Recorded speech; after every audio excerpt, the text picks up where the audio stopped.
Good Tuesday morning. This is an interesting text from Sirach. I think of my own childhood, okay? I'm going to read the last part of it. He's talking about God's fidelity, and God repays, as it were, okay? God is generous to the generous heart, okay? And he's making a great course, all right? He says, in works of charity, one offers fine flour. See, in other words, it's not the flour, it's the generosity, you're saying, the charity. To refrain from evil pleases the Lord, and to avoid injustice is an atonement. See, the spirit, this guy's a genius. Sirach is a genius. See, appear not before the Lord empty-handed, for all that you offer is in fulfillment of the precepts. What are you offering? You're offering a good conscience. That's what he's getting at. That's his point. The just one's offering enriches the altar and rises as a sweet odor before the Most High.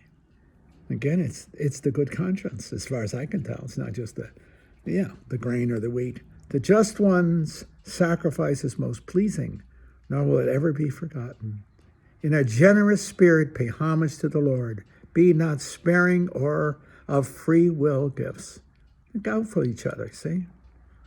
With each contribution, show a cheerful countenance and pay your tithes in a spirit of joy. He's actually talking about paying your tithes, okay? But it's in a spiritual way, also in a generous mode. See, give to the Most High as He has given to you generously, according to your means. See, so offer sacrifice. He's talking physically, but also morally and spiritually. Not just to give something to think you're going to get something back. Watch this last part, and I'm going to tease about it. Not about him, but about me. For the Lord is one who always repays, and he will give back to you sevenfold. But offer no bribes. These he does not accept. Trust not in sacrifice of the fruits of extortion, for he is a God of justice who knows no favorites.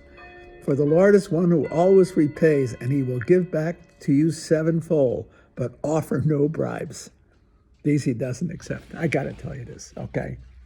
I'm just a kid at the time, all right? But I think back about it, that if you did X, Y, and Z, that in a sense, God would repay you. In a sense, you were cutting a deal. And I remember, I told you this story. Oh, God, when it was, I was in 7th or 8th grade. I used to make the Novena to St. Anthony. Every Italian knows that's the one. If you want to muscle the divine, you go to St. Anthony. Come on.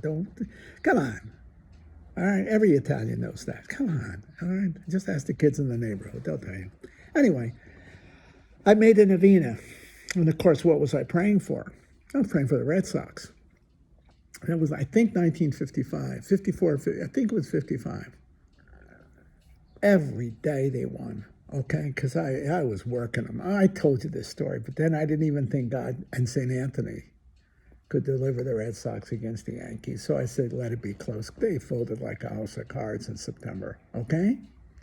But I always had in my mind, if I do X, Y, and Z, I will get in return the sevenfold. I was cutting a deal. And I remember, this is a true story. I raised this with a kid down the street, Jimmy Nazzello. Now, Jimmy never went to church, okay? He was a good Italian kid. All right, but he was street tough. I got to say that he and his brother Sonny were not to be messed with. They were tough kids, okay? They were tough. Anyway, and I respect that. I'm not criticizing. But this is a case. Here's a kid who never went to church. If he ever went, I doubt it, okay? Whatever. Well, one day I was complaining to him about fishing. How come I go to church every day and I never catch any fish? I thought I was supposed to look at St. Peter. What's the matter? I go to church every day. How come I can't catch a damn striped bass? Okay? And that's all I cared about was stripers. It took me years to catch my first striper. I have a picture of myself with the first 2 stripers I ever caught. I caught them 2 days in a row after, how many years of trying? As if I was, somebody put the whammy on me, honest to God. But I prayed that I would catch a striper, okay? You got to know this. This is a kid talking, like delivering the Red Sox. But this was more important to me, was catching a striper, all right? So I complained in front of Jimmy that how come I go to pray, I do all these things, the rosary every day, I go to Mass every day, I have communion every day, I pray to God every day, and I never catch any fish. Huh?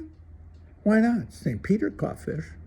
Why didn't I? How come I never catch? I just want to catch a few stripers. What's so hard about that? And Jimmy said to me, do you go there To praise God? Do you go there to pray to God to praise God? Or do you go there for your own self-interest? Or you're for what you want? Do you pray to praise or to cut some deal? And I knew he was right. I knew he was right. I saw God as my servant in the sense if I do X, Y, and Z, he's going to pay. It'll pay off for me. The guy I was interested in was not the praise of God, but catching some fish. Me, Jimmy, my little pagan friend. Okay, not pagan at all. I was the pagan. I was the pagan. I was the one trying to cut a deal. That's just the simple truth. I remember Jimmy saying that to me. What are you going there for? To praise God? To worship God? I think he used the word worship to worship God, or to get something for yourself. You know, out of the mouths of the non-believer or the quasi, he was a quasi-believer. Every Italian's a believer. Come on, what's the matter with you? Okay? But anyway, and you don't want to know the truth. A lot of the piety of my time in the 40s and the 50s, okay, 50s especially, was in that sense almost superstitious. That we had all kinds of gimmicks, and we had these saints that were saying, whether they actually said them or not, who knows, but certain elements of piety were certain to guarantee you certain outcomes. 7 First Fridays, I think, was to guarantee you paradise. Not really. So let's say Benito Mussolini and Adolf Hitler, both good Catholic boys growing up, you don't think they were servers, not servers. Do you think they didn't make 7 First Fridays? Do you think they're in paradise? Two of the greatest butchers in the history of the 20th century? If there is any justice at all, do you think they're in paradise right now singing with the angels? I don't know. Who am I to judge? But I gotta wonder, is there justice? Is there justice? What about the 6 million Jews exterminated by the will of a monster, Adolf fucking Hitler? Excuse my French.